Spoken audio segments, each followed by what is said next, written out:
Hello दोस्तों, स्वागत है आप सभी का संविदा आईएएस यूट्यूब चैनल पर। दोस्तों, जैसा कि आप सभी लोग जानते हैं कि एथिक्स की क्लास लगातार चल रही है और ऐसे कंडीशन में हमने आपको बताया था कि किस तरीके से जो भारत के महान प्रशासक हुए हैं, भारत के महान राजनेता हुए हैं, साथ ही साथ विश्व के महान प्रशासक, विश्व के महान राजनेता, ठीक है, भारत के जो आपके संत हुए हैं, जो समाज सुधारक हुए हैं, उनसे हमें कौन कौन सी शिक्षाएं मिलती हैं जो हम हमारे प्रशासन में काफी उपयोगी साबित हो सकती है।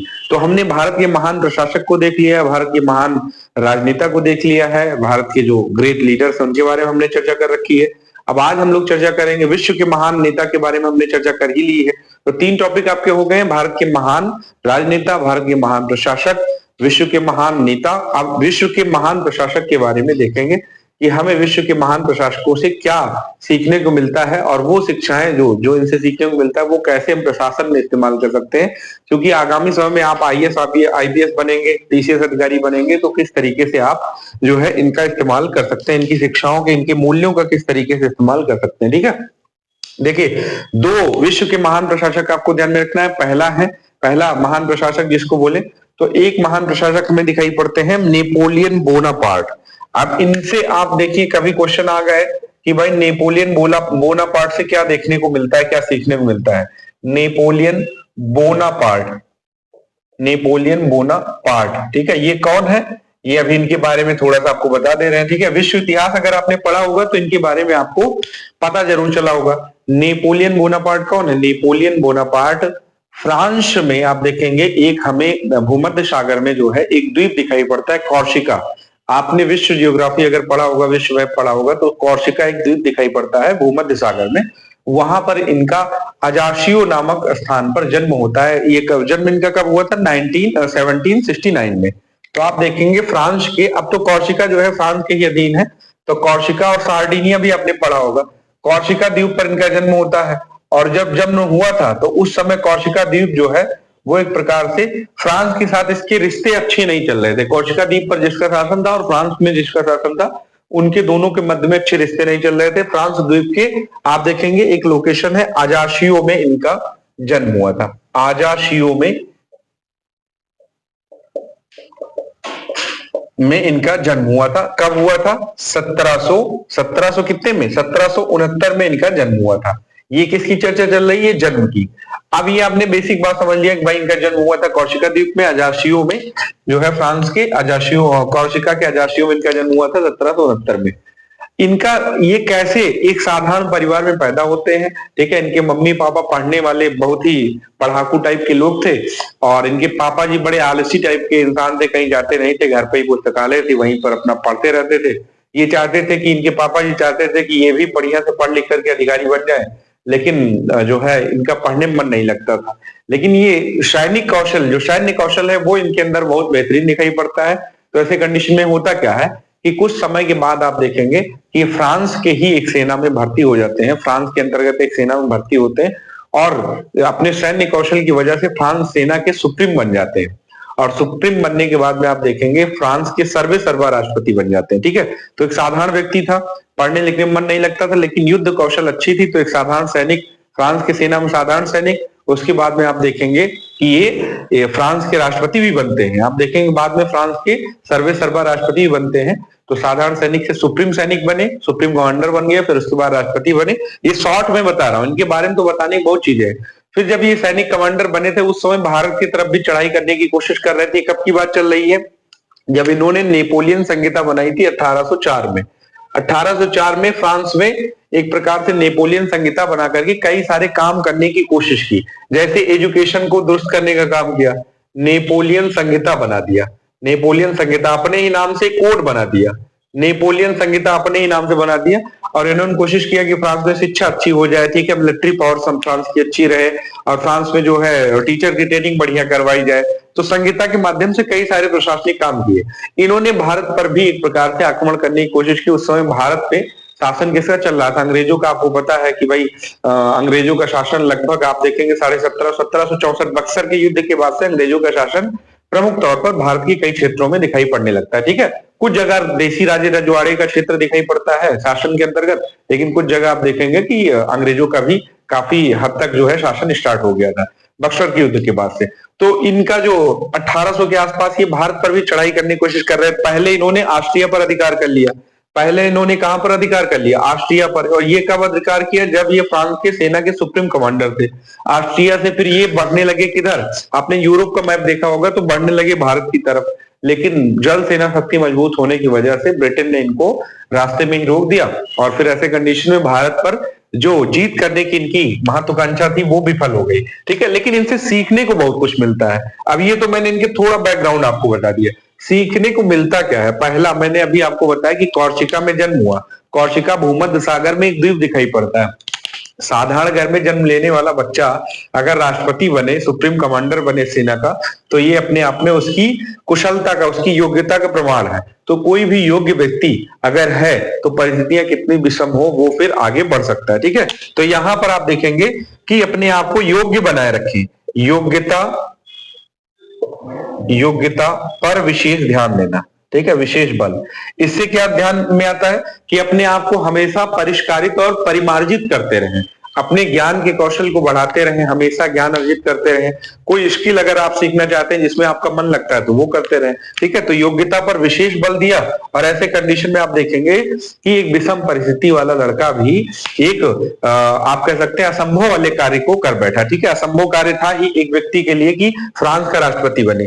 दूसरा एक काम हमें दिखाई पड़ता है कि जब ये फ्रांस के राष्ट्रपति बने तो वहां पर इन्होंने नेपोलियन संहिता के माध्यम से आधुनिक शिक्षा, यानी आधुनिक शिक्षा के साथ साथ इन्होंने देखे कि प्राथमिक शिक्षा को अनिवार्य कर दिया। तो प्राथमिक शिक्षा को क्या कर दिया, प्राथमिक शिक्षा को अनिवार्य कर दिया। देखिए, हालांकि इनका पढ़ने लिखने में मन इनका खुद का तो नहीं लगता था, लेकिन इन्होंने बाद में शिक्षा के महत्व को समझा और फ्रांस में जो है प्राथमिक शिक्षा को मैंडेटरी कर दिया। आज भी आपको बताया कि भारत में भी 6 से 14 वर्ष के बच्चों के लिए जो एजुकेशन है वो फ्री है। ठीक है, क्योंकि भारत सरकार ने क्या रखा है, भारत सरकार ने प्राइमरी एजुकेशन को फ्री कर रखा है। प्राइमरी एजुकेशन कोई पैसा नहीं पड़ता है, तो प्राथमिक शिक्षा को अनिवार्य बना। इससे क्या मूल्य सीखने को मिलता है, शिक्षा के महत्व का मूल्य। इससे हमें शिक्षा के महत्व का मूल्य सीखने को मिलता है और हमें किसी भी व्यक्ति को शिक्षित करने में कभी भी संकोच नहीं करना चाहिए। तीसरा जो पॉइंट इनसे सीखने को मिलता है वो क्या मिलता है भाई, इन्होंने कहा कि असंभव शब्द हमारे डिक्शनरी में नहीं है। बहुत शानदार बात कही कि असंभव शब्द हमारे डिक्शनरी में नहीं है, असंभव शब्द कायरों के डिक्शनरी में होता है। इन्होंने कहा कि असंभव शब्द जो है वो हमारे शब्दकोश में नहीं है, असंभव शब्द हमारे शब्दकोश में नहीं है। यानी सीधा में कहें तो असंभव शब्द कायर जो लोग होते हैं, कायरों के शब्दकोश में। डिक्शनरी का मतलब शब्दकोश में होता है, शब्दकोश में शामिल होता है। अब आप सोचिए, अगर ऐसी कोई बात बोले कि कोई भी कार्य असंभव नहीं है, हालांकि परिस्थितियां काफी हद तक जिम्मेदार जरूर होती हैं, लेकिन इन्होंने परिस्थितियों को भी मात दिया। असंभव शब्द को इन्होंने क्या कर दिया, संभव बनाया और फिर ये एक स्टेटमेंट जारी किया। तो इससे क्या हमें दिखाई पड़ता है, इससे हमें दिखाई पड़ता है कि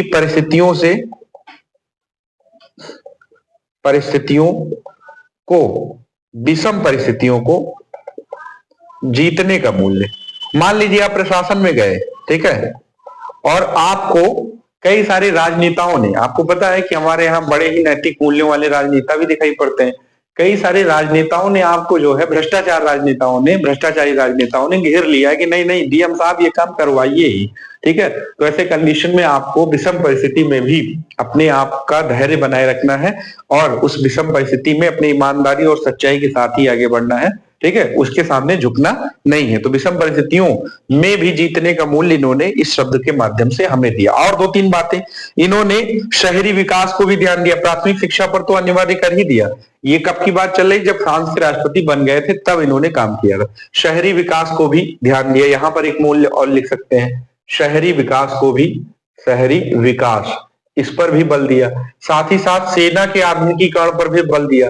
इनका कहना था कि अगर मिलिट्री पावर अच्छी नहीं है तो किसी भी देश पर हम जो है आक्रमण, कोई भी देश हमारे ऊपर कर सकता है। तो सेना के आधुनिकीकरण पर बल दिया। ठीक है, और इससे हमें क्या दिखाई पड़ता है, आधुनिकीकरण। इससे हमें क्या दिखाई पड़ता है, इससे हमें दिखाई पड़ता है कि देश की सुरक्षा हमारे लिए प्राथमिकता में होनी चाहिए। अगर देश में सुरक्षा व्यवस्था ठीक नहीं है तो फिर चीजें गड़बड़ हो सकती हैं, ठीक है। और 2-3 पॉइंट और अगर आप देखें तो कानूनी समानता स्थापित करने की कोशिश की, जैसे नेपोलियन जो है नेपोलियन संहिता के माध्यम से आप यहाँ पर कह सकते हैं कि कानूनी समानता भी स्थापित करने की बात की। कानूनी समानता में एक प्रकार से इन्होंने कोई भेदभाव नहीं किया, ठीक है। तो इतने मूल्य आप सीख सकते हैं। शहरी विकास हो गया, प्राइमरी एजुकेशन हो गया, ठीक है। विषम परिस्थितियों में अपने आप को संभालने का मूल, सेना में आधुनिकता का मूल्य, नौसेना को भी, चूंकि आप देखेंगे कि ये हार गए थे किससे, ये हार गए थे जो है उससे, ब्रिटेन से हार गए थे। तो ऐसे कंडीशन में इन्होंने उसके बाद सेना को आधुनिकीकरण करने का काम किया, जल शक्ति को खासकर मजबूत करने की कोशिश की, नौसेना को, ठीक है। अब एक और व्यक्ति है जिनके बारे में हमें यहाँ पर पढ़ना है, उनका नाम है मिखाइल गोर्बाचेव। क्या नाम है? मिखाइल गोर्बाचेव, ठीक है। ये गोर्बाचेव कौन है? गोर्बाचेव की चर्चा करें। गोर्बाचेव कौन है? गोर्बाचेव आपके दिखाई पड़ते हैं, आपको पता होगा, रसिया को पहले हम लोग बोलते थे यूएसएसआर, ठीक है, USSR, United states SR of Republic Russia, ठीक है। रशिया को हम लोग क्या बोलते थे? यूएसएसआर, संघ क्षेत्र होता था। रशिया क्या होता था? जो अभी आपको मध्य एशिया के कई सारे देश दिखाई पड़ते हैं, वहां पर रसिया के ही भाग हुआ करते थे। आपने देखा होगा यूरोप में, तो रशिया का जो भाग है वो मध्य एशिया का क्षेत्र। तो वहां पर एक नेता हमें दिखाई पड़ते हैं, एक प्रशासक, जिनका नाम है मिखाइल गोर्बाचेव। क्या नाम है इनका? Mikhail Gorbachev. क्या नाम दिखाई पड़ता है? Mikhail Gorbachev. ये भाई साहब 1931 में पैदा होते हैं, ठीक है। और पैदा होने के बाद में आप देखेंगे कि रसिया और पश्चिमी देशों के मध्य में शीत युद्ध की स्थिति दिखाई पड़ती है। 1931 में भाई साहब का जन्म होता है। कब जन्म होता है? 1931 में इनका जन्म होता है। दक्षिणी रूस में इनका जन्म होता है। कहां होता है? दक्षिणी रूस में। रूस के दक्षिणी हिस्से में इनका जन्म होता है। और जन्म लेने के बाद में इन्होंने रूस की कई सारे समस्याओं को समाप्त करने की कोशिश की, ठीक है। यूएसएसआर से संबंधित दिखाई पड़ते हैं। यूएसएसआर, रसिया का पुराना नाम क्या है? यूएसएसआर, सोवियत संघ, जिसको हिंदी में क्या बोलते हैं? सोवियत संघ। क्या बोलते हैं? सोवियत संघ। रसिया को क्या बोलते हैं? सोवियत संघ। तो यहां पर जन्म लिया, उसके बाद में इन्होंने देखा कि रसिया में लोकतंत्र ही नहीं है, लोकतांत्रिक मूल्यों को बढ़ावा देने की कोशिश की। पहला इन्होंने काम क्या किया? लोकतांत्रिक, इन्होंने कहा भाई लोकतंत्र स्थापित करो, लोकतांत्रिक मूल्यों को बढ़ावा देने की कोशिश, ठीक है। आप देखिए, लोकतांत्रिक मूल्य अगर आपके प्रशासन में भी है, लोकतंत्र का सिंपल सा मतलब, अगर आपसे कोई पूछ ले कि भैया लोकतंत्र होता क्या है, आप लोकतंत्र की चर्चा कर रहे हैं लेकिन ये होता क्या है, कोई पूछे कि लोकतंत्र क्या है, तो लोक का मतलब हुआ जनता का, लोक का मतलब क्या हुआ? जनता का, तंत्र का मतलब सिस्टम, एक ऐसा सिस्टम जिसको जनता ने निर्मित कर रखा है। जनता ने अपने प्रतिनिधियों को चुना है। जनता ने क्या किया है? प्रतिनिधियों को चुना है, नेताओं को प्रतिनिधि कहा जाता है, उनको इन्होंने चुना है, ठीक है।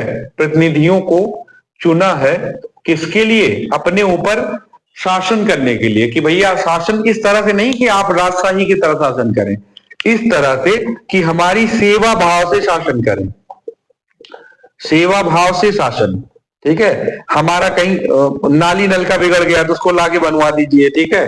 हमारा रोड कहीं गड़बड़ हो गया है तो उसको ठीक करवा दीजिए। हमारे यहाँ कोई बाहर से आकर के हमारे घर पे आक्रमण न कर दे, इसके लिए पुलिस व्यवस्था कर दीजिए। जनता का एक ऐसा तंत्र जिसके माध्यम से जनता जो है प्रतिनिधि को चुनती है, और प्रतिनिधि क्या करे? जनता की सेवा भाव से काम करे, उसी को वर्तमान में लोकतंत्र कहते हैं। और लोकतांत्रिक व्यवस्था में जनता को सर्वोपरि माना जाता है, जनता ही लोकतंत्र में भगवान होता है, ठीक है, जनता ही मालिक होता है। तो ऐसे कंडीशन में सेवा भाव से शासन करने की बात, इनको गोर्बाचेव को दिखाई पड़ा कि रसिया में व्यवस्था दिखाई नहीं पड़ रहा है, तो रसिया में भी लोकतंत्र होना चाहिए जहां पर जनता को अधिकार मिलते हैं। अगर अध्यक्षात्मक शासन या कहीं पर आप राष्ट्रपति शासन देखते हैं या कहीं पर सेना का शासन देखते हैं, वहां के जो व्यवस्था है और लोकतांत्रिक व्यवस्था में तुलना करेंगे तो मानवीय मूल्यों का ह्रास दिखाई पड़ेगा, जहां पर अध्यक्षात्मक शासन है या राष्ट्रपति शासन है। तो जनता के शासन में, लोकतंत्र के शासन में जनता के प्रत्येक बातों को सुना जाता है, प्रत्येक व्यक्ति की गरिमा को भी ध्यान में रखा जाता है। तो इस वजह से लोकतंत्र के मूल्यों को बढ़ावा देने की कोशिश की। दूसरा इन्होंने क्या किया भाई, दूसरा इन्होंने शीत युद्ध चल रहा था, आपने देखा होगा शीत युद्ध किसके किसके मध्य चला था। द्वितीय विश्व युद्ध जब वो समाप्त हो गया था 1939 से लेकर के 45 के मध्य में द्वितीय विश्व युद्ध चला। अमेरिका ने जापान के ऊपर बम फेंक दिया, जापान तबाह हो गया। उसके बाद जर्मनी ने क्या कर दिया, आत्मसमर्पण कर दिया। तो फ्रांस और इसके साथ साथ में ब्रिटेन और अमेरिका, ये सब कौन से राष्ट्र दिखाई पड़ते हैं, मित्र राष्ट्र, ये सब विजयी हो गए। ठीक है, तो ऐसे कंडीशन में क्या हुआ, रूस जो है एक प्रकार से रूस को पहले क्या बोलते थे, सोवियत संघ बोलते थे। रूस 1991 में रूस का नाम पड़ा है। ठीक है, सोवियत संघ और इसके साथ साथ में आप देखेंगे अमेरिका के मध्य में एक वार होता है, और वो वार सेना के माध्यम से नहीं, वैचारिक स्तर पर वार होता है। किस स्तर पर, वैचारिक स्तर पर वार होता है। और ये वैचारिक स्तर मतलब कि जो अमेरिका के विचार से सहमत हो अमेरिका के साथ चले आए जो देश, और जो रसिया के साथ सहमत हो रसिया के साथ यानी सोवियत संघ के साथ चले आए। इसी वैचारिक स्तर के वार को कहते हैं, वैचारिक स्तर के युद्ध को बोलते हैं शीत युद्ध। यानी इस युद्ध में लोहा भाला और जो है कट्टा बंदूक की लड़ाई नहीं हो रही है, इसमें किसकी लड़ाई हो रही है, विचारों की लड़ाई हो रही है। ठीक है, तो शीत युद्ध को कम करने की कोशिश किसने की थी, गोर्बाचेव ने। इसी वजह से इनको शांति का नोबेल पुरस्कार भी 1990 में जो है दे दिया गया। ठीक है, तो शीत युद्ध को समाप्त करने का काम इन्होंने किया था, समाप्त करने का काम, और साथ ही साथ ठीक है का कार्य, साथ ही साथ इन्होंने जर्मनी के एकीकरण का काम भी किया था। जर्मनी के एकीकरण का काम ठीक है का कार्य किया। इसी को ध्यान में रखते हुए 1990 में इनको नोबेल पुरस्कार, शांति का नोबेल पुरस्कार इनको दिया गया। तो इससे पता क्या चलता है, इन्होंने विश्व में शांति स्थापित करने की कोशिश की। अगर आप कहीं प्रशासक बनते हैं तो आप अपने क्षेत्र में ही शांति स्थापित करवा लीजिए। ठीक है, तो इससे कौन सा मूल्य हमें सीखने को मिलता है, शांति स्थापित करने का मूल्य दिखाई पड़ता है, शांति स्थापित करने का मूल्य दिखाई पड़ता है। इन्होंने विश्व शांति की ओर काम किया। 2-3 काम इनके और दिखाई पड़ते हैं जो आपको ध्यान में रखना चाहिए। ठीक है, बस 2 ही प्रशासक अगर आप वैश्विक स्तर पर पढ़ते हैं, मिखाइल गोर्बाचोव जो कि आपके यूएसएसआर से दिखाई पड़ते हैं, और एक आपको अभी नेपोलियन बोनापार्ट बताया जो कि हमें फ्रांस से दिखाई पड़ते हैं। इनके दोनों बारे में अगर आ जाएगा तो लिख दीजिएगा। ठीक है, 2-3 पॉइंट अगर ध्यान में रहेगा। मेंस में वैसे कई सारे फैक्चुअल इंफॉर्मेशन दिमाग में होना काफी मुश्किल काम रहता है, लेकिन अगर नोट्स बना के याद किया जाए तो चीजें कठिन भी नहीं है ना। अभी नेपोलियन ने कहा भी है कि कोई चीज असंभव नहीं है। इन्होंने एक और काम किया, सुधार और पुनर्गठन की बात की। पुनर्गठन के लिए एक शब्द इन्होंने किया है। इन्होंने कहा भाई कि रूस में सुधार होना चाहिए, रूस में यानी सोवियत संघ में क्या होना चाहिए, सुधार होना चाहिए। सोवियत संघ में इन्होंने कहा सुधार होना चाहिए, और सुधार के लिए इन्होंने एक शब्द कहा, सुधार का मतलब पेरेस्ट्रोइका। पेरेस्ट्रोइका एक शब्द इन्होंने कहा। पेरेस्ट्रोइका का मतलब ही होता है इंप्रूवमेंट होना। अगर शासन में कहीं कोई दिक्कत हो रही है तो उसमें क्या होना चाहिए, उसमें सुधार होना चाहिए। और वो शासन व्यवस्था अगर राजशाही की तरफ है तो लोकतांत्रिक मूल्यों से परिपूर्ण होना चाहिए। तो पेरेस्ट्रोइका की भावना पर बल दिया, यानी सुधारवाद की भावना पर बल दिया। सुधारवाद की भावना पर, सुधारवाद के साथ साथ पारदर्शिता को भी बताया कि शासन में पारदर्शिता भी होनी चाहिए। पारदर्शिता को भी इन्होंने बढ़ावा देने की कोशिश की। बातचीत के माध्यम से काम को सुलझाने की। अब भाई देखिए, पश्चिमी देशों के अंतर्गत यूरोप आ जाएंगे, फ्रांस आ जाएंगे, साथ ही साथ अमेरिका को भी ले लीजिए। पश्चिमी देश जितने भी थे, यूएसएसआर के साथ इनकी लड़ाई चल रही थी। ठीक है, शीत युद्ध, वैचारिक युद्ध चल रहा था। 1991 में रसिया का सोवियत संघ का विघटन हुआ और रसिया जो है कई सारे देशों में विभाजित हो गया। आपको इसका इतिहास पता होगा। तो ऐसे कंडीशन में क्या हुआ, इन्होंने कहा कि भाई बातचीत के माध्यम से हम किसी भी मैटर को सुलझा सकते हैं, तो हमें लड़ाई करने की क्या जरूरत है। तो बातचीत के माध्यम से ठीक है, विवादों को सुलझाने का मूल्य, आप कहीं किसी जिले के विवादों को सुलझाने का मूल्य, किसी जिले के एसपी हैं आप, ठीक है, और आप जो है कोशिश कर रहे हैं कि हम जाते ही वहां पर कट्टा चला दें। ठीक है, तो ऐसा नहीं करना चाहिए, क्योंकि आप प्रशासक हैं, आप सेवक हैं जनता के। आपको बातचीत के माध्यम से विवाद को सुलझाना है, ना कि वहां जाके जो है फायरिंग करके अपने मेडल जीतने हैं। ये सब नहीं करना है। आपको किसके माध्यम समझाना है, बातचीत के माध्यम से, जहां तक संभव हो सके। लास्ट ऑप्शन आपको लाठीचार्ज या फिर गोली चलाने का आदेश देना होता है। जहां तक संभव हो सके बातचीत के माध्यम से सुझाना। ठीक है, तो ये इतने मूल्य इनके माध्यम से सीखने को मिलते हैं। कल के सेशन में क्या देखेंगे? कल के सेशन में भारत के महान सुधारक, जिसमें कबीर दास जी को देखेंगे। जितने भी महान सुधारक हैं, कबीर हो गए, ठीक है, गुरु नानक हो गए, इनसे हमें सीखने को क्या मिलते हैं। तो आपका मैंने अभी तक क्या कंप्लीट करवा दिया है? भारत के महान राजनेता कंप्लीट करवा दिया है, भारत के महान प्रशासक, विश्व के महान राजनेता, जिसके अंतर्गत हमने देखा था अब्राहम लिंकन को देखा था। ठीक है, इसके साथ साथ हमने किसको देखा था? दक्षिण अफ्रीका के राष्ट्रपति को देखा था। ठीक है, और उसके साथ साथ में फिर हमने अभी चर्चा कर रखी है कि विश्व के महान प्रशासक। अब हम लोग देखेंगे भारत के महान सुधारक, जिनमें कबीर दास की चर्चा कल के सेशन में करेंगे। चलिए फिर मिलते हैं अगले सेशन में, तब तक के लिए अपना ध्यान रखिए। बहुत बहुत धन्यवाद।